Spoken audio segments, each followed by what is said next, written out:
কাঁচা আম কয়দিন পরে পাকা শুরু হবে আর এখনই সঠিক সময় আচার বানিয়ে সারা বছরের জন্য সংরক্ষণ করে রাখার। আমের অথেন্টিক স্বাদ পাওয়ার জন্য আমের ঝুরি আচারের বিকল্প আর কিছুই নেই। তো আজকে আমি শেয়ার করব আপনাদের সাথে আমের ঝুরি আচার। আসসালামু আলাইকুম, সেলিনা কুকিং হাউস চ্যানেলে আপনাদেরকে স্বাগতম। আশা করি যে যেখান থেকে দেখছেন অনেক বেশি ভালো আছেন। আলহামদুলিল্লাহ আমিও ভালো আছি। যারা আমার চ্যানেলে নতুন, প্লিজ চ্যানেলটি একটু সাবস্ক্রাইব করে দিবেন। পাশে থাকা বেল আইকনে ক্লিক করে রাখুন যাতে আমি ভিডিও ছাড়ার সঙ্গে সঙ্গে আপনার কাছে নোটিফিকেশন চলে যায় আর আপনি আমার ভিডিওগুলো দেখে নিতে পারেন। আর আপনি যদি আমার ফেসবুক পেজ থেকে দেখে থাকেন, প্লিজ পেজটি ফলো করে পাশে থাকবেন। আমের ঝুরি আচার বানানোর জন্য আমি 2 কেজি মতো কাঁচা আম নিয়েছি। এগুলাকে একটা পিলারের সাহায্যে আমি খোসা ছাড়িয়ে নিয়েছি। আপনারা এই কাজটি বটি অথবা ছুরি দিয়েও করতে পারেন।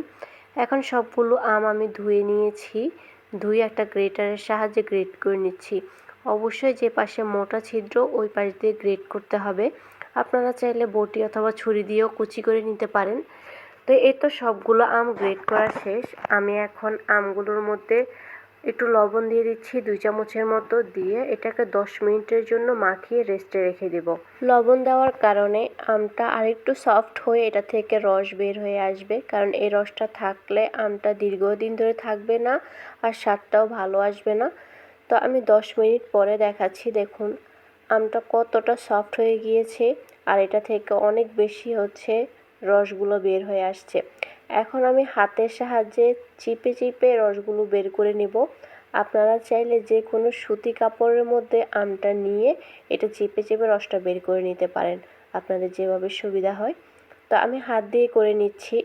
ঠিক এইভাবে রসগুলো বের করে নিতে হবে। দেখুন একদম আমটা কিন্তু ঝুরঝুরে হয়ে গিয়েছে, এটাতে কোনো প্রকারের রস নেই। তো আমি অফ ক্যামেরায় সবগুলো আম এভাবে চিপে রসটা বের করে নিয়েছি। আচার বানানোর জন্য এখানে আমি 2 রকম সরিষা নিয়েছি, কালো আর হলুদ।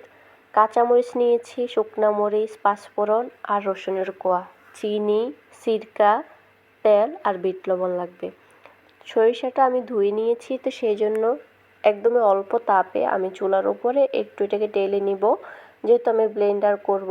আপনারা চাইলে এটা শিলপাটা বেটেও দিতে পারেন। তো সেই ক্ষেত্রে এখানে পানির পরিবর্তে অবশ্যই সিরকাটা ব্যবহার করবেন। সরিষাটা যখন একদম শুকনো হয়ে গিয়েছে, এখন সাথে দিয়ে দিচ্ছি আমি পাঁচফোড়ন আর দিয়ে দিচ্ছি শুকনো মরিচ।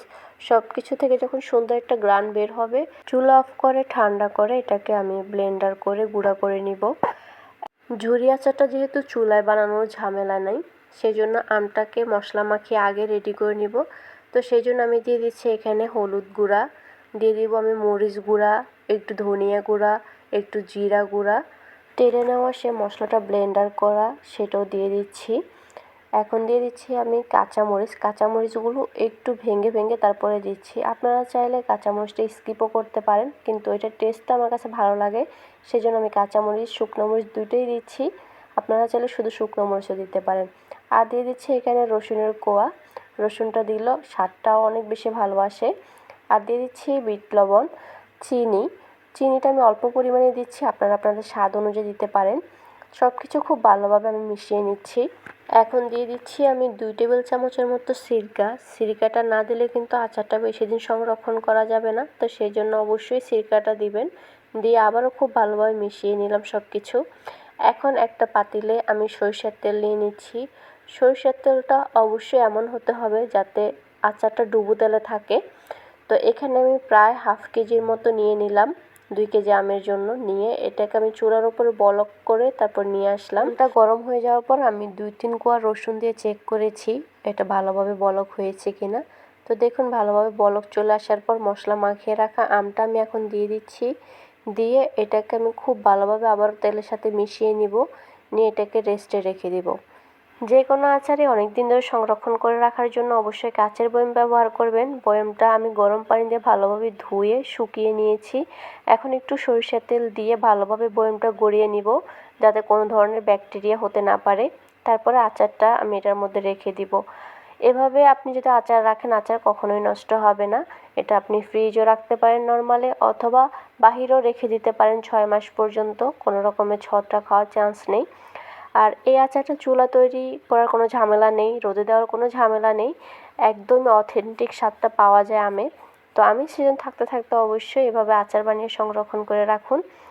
এই আচারটা আপনি সাদা ভাত, পোলাও, খিচুড়ি, বিরিয়ানি যে কোনো কিছুর সাথে আপনি খেতে পারবেন, অনেক বেশি টেস্ট পাবেন। তো অবশ্যই বাসায় বানিয়ে দেখবেন। তো আমার ভিডিওটি যদি আপনার কাছে ভালো লেগে থাকে, উপকারে এসে থাকে, তাহলে অবশ্যই একটা লাইক কমেন্ট করবেন আর আপনার প্রিয়জনদের সাথে শেয়ার করে দেখার সুযোগ করে দিবেন। আপনার একটা লাইক কমেন্টই আমাদের জন্য অনুপ্রেরণা। এখন ধরে আমার সাথে থাকার জন্য অসংখ্য ধন্যবাদ। আবার নতুন কোনো ভিডিও নিয়ে আসবো। সে পর্যন্ত সবাই ভালো থাকবেন, সুস্থ থাকবেন। আল্লাহ হাফেজ।